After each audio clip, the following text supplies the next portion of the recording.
51년 차 비뇨기과 의사 김세철입니다. 환자들이 참 좋아해요. 내 마음을 알아줄 거다 그런 거 있잖아요. 70, 80대는 환자가 말이에요. 동료의식을 느끼기 때문에 왜 나도 그런데 뭐 이럴 때는 이렇게 한다 저렇게 한다 이렇게 하면은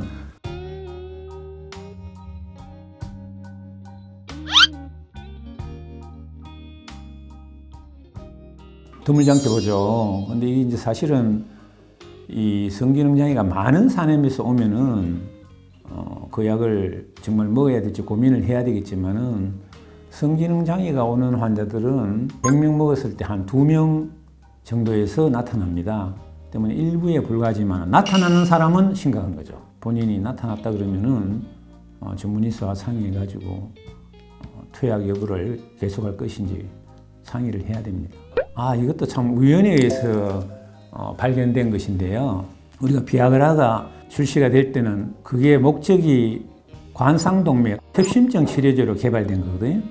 하다 보니까 발기가 잘 된 효과가 있어가지고 용도를 바꾸어서 발기부전 치료제에 임상을 해서 확인이 됨에 따라서 발기부전 치료제로 지금은 쓰고 있잖아요. 노화에 모든 장기는 작아지지만 전립선만큼만 유일하게 노화에서 자꾸 커진단 말이죠. 그 속을 지내가는 전립선을 관통하는 요도를 눌려서 배뇨장애를 호소하게 되는데 이게 많이 커지면은 이거를 줄여주기 위해서 개발된 약이 있어요. 전립선이 커지는 데는 남성 호르몬이 관여합니다. 이 남성 호르몬 중에서도 강력한 남성 호르몬 효과를 나타내는 것이 디하이드로 테스토스테론, 약자로 DHT라고 그러는데 이 DHT로 바꾸는 것이 5알파 환원 효소라는 게 있어요. 이거에 의해서 전립선에서 남성 호르몬이 DHT로 바뀌면서 전립선이 커진단 말이죠. 그래서 이 5알파 환원 효소의 작용을 차단시켜버리면은 남성 호르몬이 DHT로 올라갈 전환이 될 수가 없잖아요. 그래서 5알파 환원 효소 기량제, 억제제를 개발했죠. 그랬더니 전립선이 작아진단 말이에요. 그 약을 먹으면 한 30% 전립선이 크기가 작아집니다. 그래서 이거 좋다고 생각했는데 먹다가 보니까 일부 환자에서는 머리가 자꾸 나는 거예요. 그래서 이거 이상하다 싶어서 이번에는 별도로 그 남성형 대머리 환자한테 대해서 약을 써봤죠. 써봤더니 탈모 치료하는 효과가 있다고 밝혀진 것입니다. 그 이후에 식약청에서도 탈모 치료용으로 쓰이고 있죠. 근데 지금 쓰이는 약이 2가지가 있는데요. 한 가지는 전립선 비대증 때 먹는 약의 용량과 같이 먹도록 추천하고 있고요. 한 가지는 전립선 비대증 때 먹는 약의 용량의 4분의 1만 먹도록 되어 있기 때문에 그 4분의 1만 먹는 경우에는 부작용이 훨씬 적을 것이다.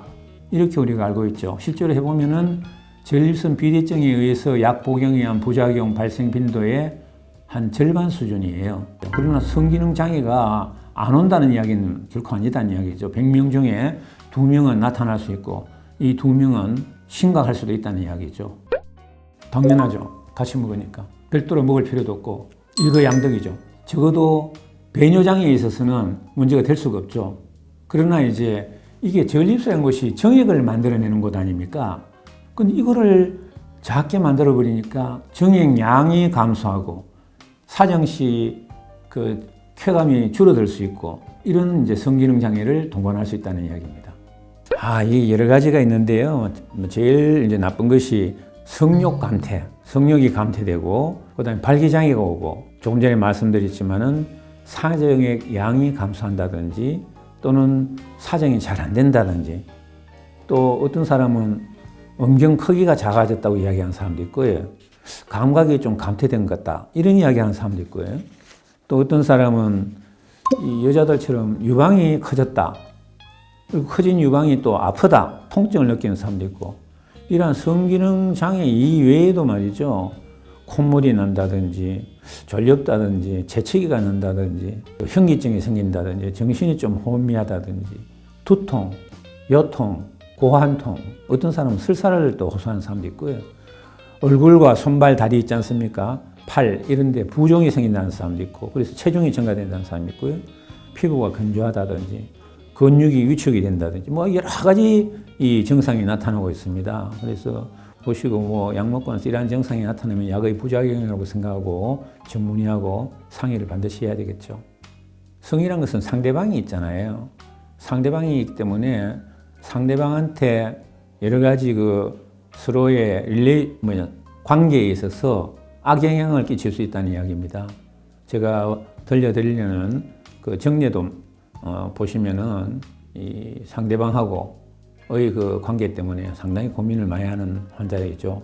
탈모가 심해가지고 탈모 치료제를 이제 계속 복용해 왔죠. 그런데 지금은 다행스럽게 머리털이 많이 자라나가지고 만족하고 있는데 최근 들어가지고 자꾸 이렇게 피로감이 느껴지고 관리가 잘 안 되고 여자친구 자신이 매력이 없어가 이 남자가 나한테 가까이 안 온다 이렇게 오해를 하더란 거예요.